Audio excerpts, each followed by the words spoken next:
চলো কি কি গাইডলাইন দেওয়া আছে সেটাই দেখে নেব। কারা কারা এলিজিবল আর কারা কারা এলিজিবল নয় বিএ 5 ইয়ার্স এলএলবি করবার জন্য বর্ধমান ইউনিভার্সিটিতে। বলছে এই ফর্ম ফিল আপ চলবে 23 তারিখ থেকে শুরু হবে, মানে 23শে জুলাই থেকে শুরু, অলরেডি হয়ে গেছে। এই ফর্ম ফিল আপ চলবে 5th অগস্ট পর্যন্ত। থার্ড প্যারাতে আছে কারা কারা ফর্ম ফিল আপ করেছে তাদের যে একটা লিস্ট হয়, সেই লিস্টটা পুরোটাই পাবলিশ করা হবে 7th অগস্ট। ডিতে কি বলছে, date of issuance of admit card issue হবে, প্রত্যেকের ইমেল আইডিতে চলে যাবে 10th অগস্ট 2026।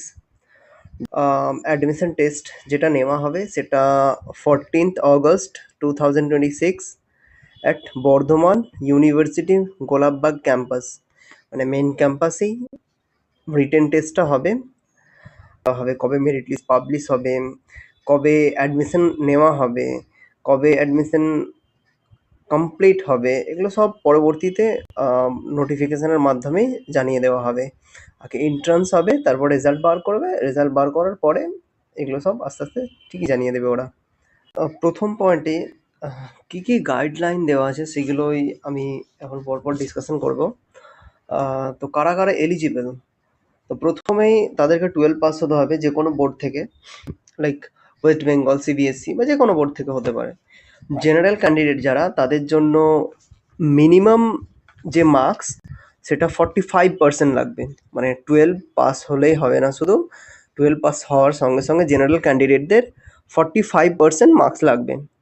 ওবিসিদের জন্য লাগবে 42%, এবং হ্যাঁ, ওবিসি যারা নন ক্রিমিলিয়ার তাদের জন্য এটা 42%, এবং যারা এসসি এসটি ক্যাটাগরির মধ্যে পড়ছেন তাদের জন্য 40% মিনিমাম মার্কস, যে ক্রাইটেরিয়াটা রাখা হয়েছে এসসি এসটিদের জন্য 40%, 40%। আবার বলে দিই, যদি মিনিমাম যে মার্কস ক্রাইটেরিয়া দেওয়া হয়েছে 45% জেনারেল, ওবিসি 42, এসসি এসটি 40, এই মার্কসটা যদি বেস্ট 5 সাবজেক্টের মধ্যে না ও কমপ্লিট করতে পারে ক্যালকুলেশন করেও, তো সে এই কোর্সের জন্য এলিজিবল নয়। অ্যাপ্লিকেশন ফিস 2 নম্বর পয়েন্টে, যে 300 টাকা অ্যাপ্লিকেশন ফিস, এবং এই অ্যাপ্লিকেশন ফিসের যে প্রিন্ট আউটটা রেখে দেবে, বাস। 3 নম্বর পয়েন্টে কি বলছে, বিএ এলএলবি 5 ইয়ার্স করবার জন্য কোনো এজ লিমিট নেই, মিনিমাম যে এডুকেশন কোয়ালিফিকেশন 12 পাস হলেই হবে। 4 নম্বর পয়েন্টে কি বলা হয়েছে, নো রিজার্ভেশন সিটস, যেহেতু দুটো কলেজই সেলফ ফিনান্স কলেজ, তো সেই জন্য তারা কোনো রিজার্ভেশন দেয় না। 5 নম্বর পয়েন্টে কি বলছে, এই যে ফর্ম ফিল আপ করবে আর এই যে অ্যাডমিশনটা হবে, এই প্রসেসটা পুরোটাই এই রিটেন অ্যাডমিশন টেস্টের মাধ্যমে হবে, মানে একটা এন্ট্রান্স এক্সাম কন্ডাক্ট করেছে ওরা, যারাই কোয়ালিফাই করতে পারবে তারাই এই কোর্সের জন্য এলিজিবল।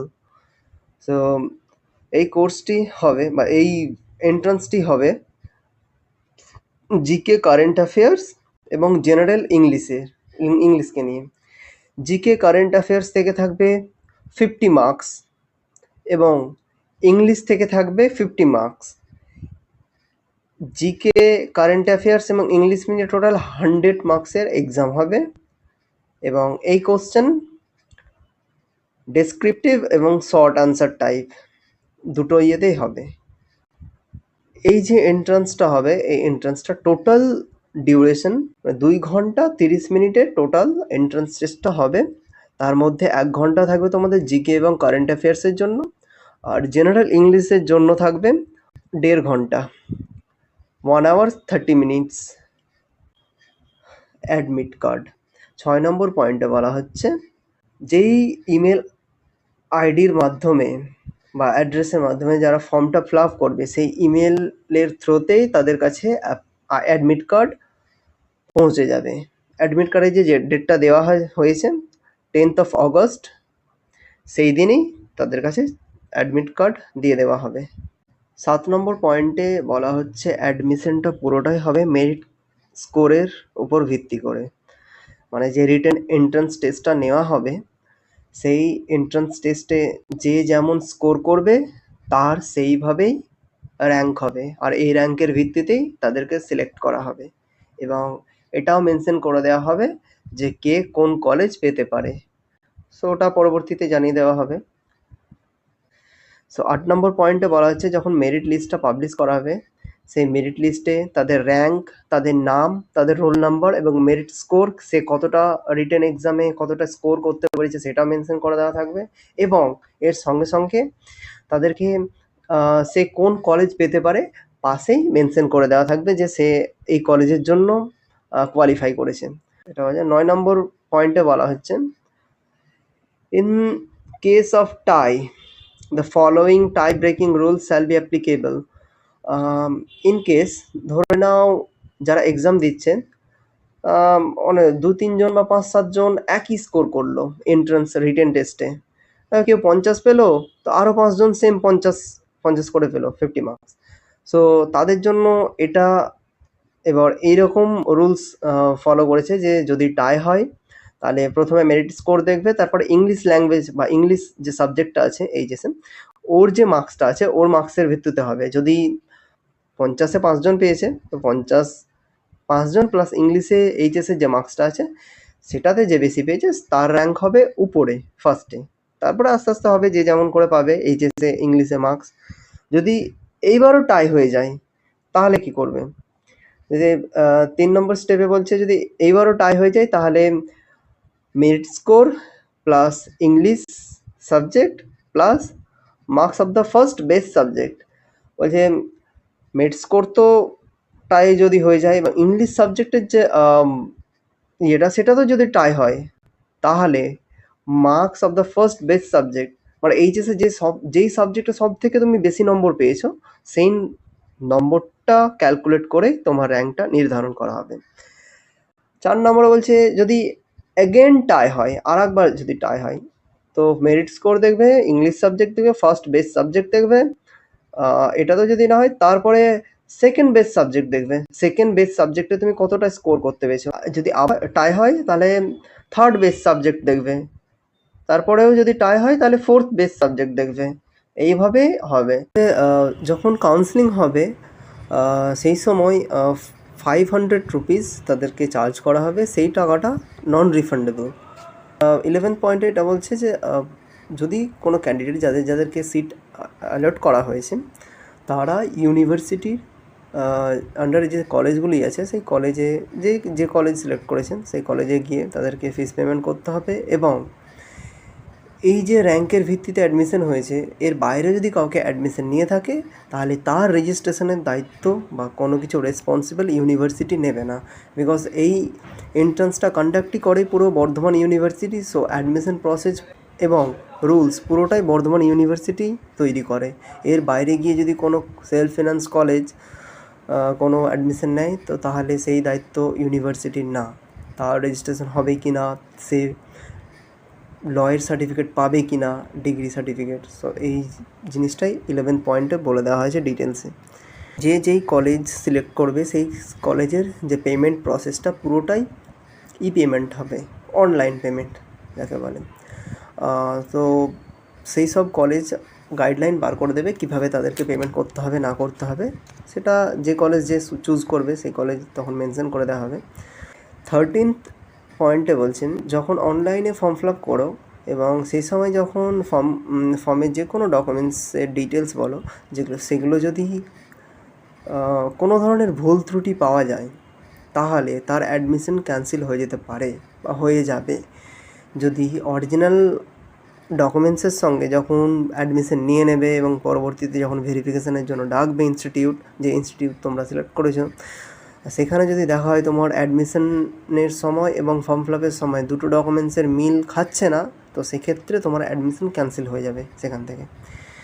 14th পয়েন্টে বলছে যদি কোনো ক্যান্ডিডেট একসঙ্গে দুটি কোর্স চালাতে যায় তাহলে তার সেই কোর্সের মানে দুটি কোর্সের মধ্যে একটিকে সিলেক্ট করে নিতে হবে, হয় সে ল পড়বে না হয় সে যে আরেকটা যে কোর্স করছে সেটা করবে, দুটোর মধ্যে যে কোনো একটাকেই তাকে সিলেক্ট করে নিতে হবে।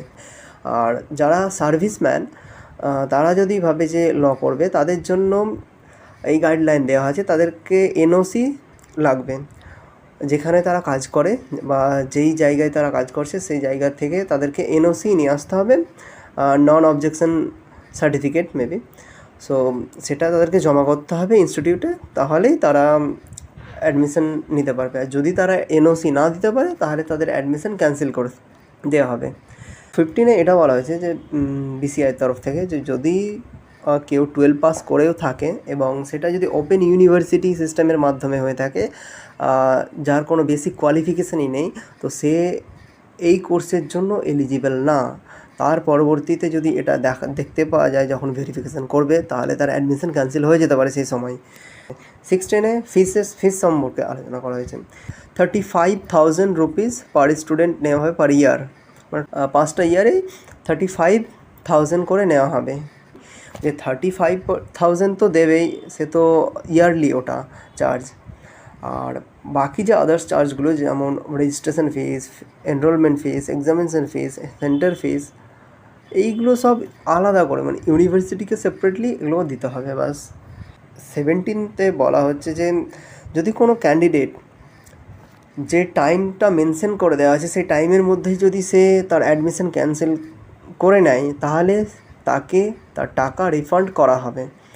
এবং সেই টাইম ফ্রেমের মধ্যে যদি সে অ্যাডমিশন ক্যান্সেল না করে, দেখা গেল সে রেজিস্ট্রেশন হয়ে গেল, কলেজে অ্যাডমিশন নিয়ে এলো, ক্লাসও করলো 2 মাস মতো, তারপর রেজিস্ট্রেশন হয়ে গেল, তারপরেও অ্যাডমিশন ক্যান্সেল করছে, আর সেই সময় অলরেডি ক্যান্সেলেশনের যে ডেট সেটা পেরিয়ে গেছে, মানে রিফান্ডেবল যে ডেট সেটা পেরিয়ে গেছে, তো সেক্ষেত্রে সে টাকাটা রিফান্ড পাবে না।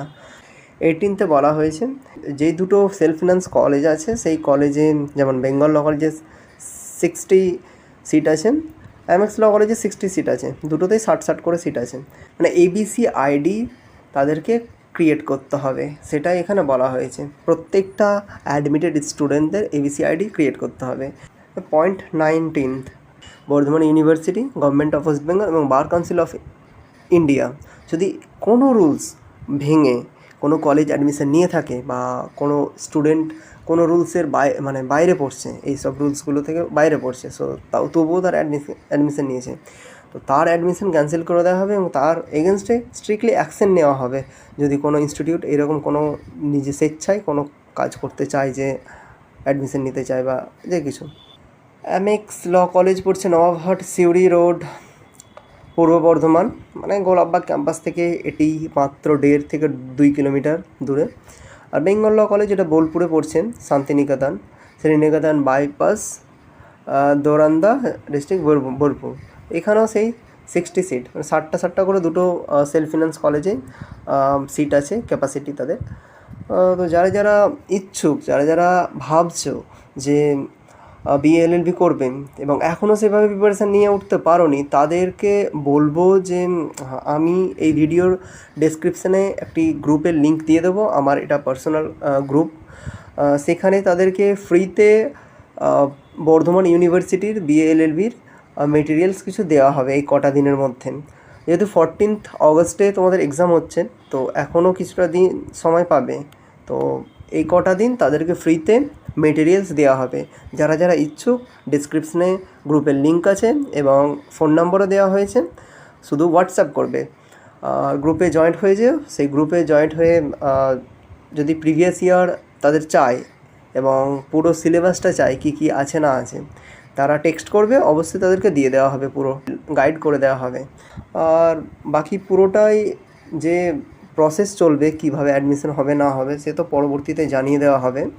আর চ্যানেলে যদি নতুন এসে থাকো তাহলে অবশ্যই চ্যানেলটিকে সাবস্ক্রাইব করে বেলটা বাজিয়ে দেবে এবং লাইক শেয়ার করে দেবে। যদি কেউ তোমাদের এরকম হয় যে এলএলবি করবে ভাবছো, বিএলএলবি 5 ইয়ার্স, তাদেরকে ভিডিওটা পাঠিয়ে দেবে।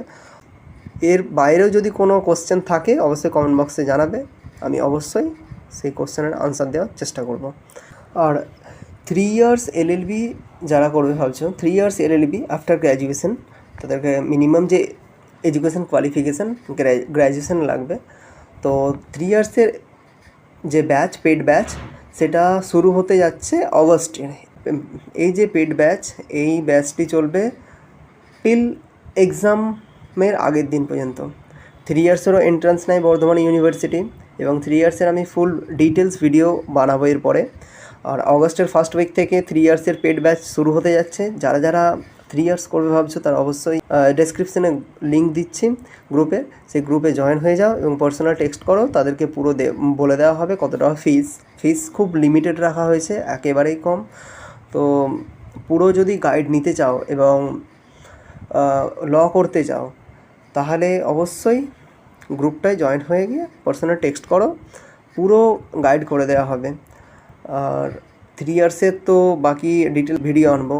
পুরো ভারতবর্ষে সবথেকে কম খরচে 3 ইয়ার্স এলএলবি করা হয় একমাত্র বর্ধমান ইউনিভার্সিটির আন্ডারে। 2টি গভর্নমেন্ট কলেজ আছে, সেই 2টি গভর্নমেন্টের মধ্যে আমি একটিতে পড়ছি। সো তোমরা অবশ্যই জানো এর আগের ভিডিওটা যারা যারা দেখেছে, তো পুরো ডিটেলসে বলে দেওয়া হয়েছে কত টাকা ফিস আছে, স্ট্রাকচার পুরো। তো আজকের মতো টাটা, দেখা হচ্ছে নেক্সট ভিডিওতে।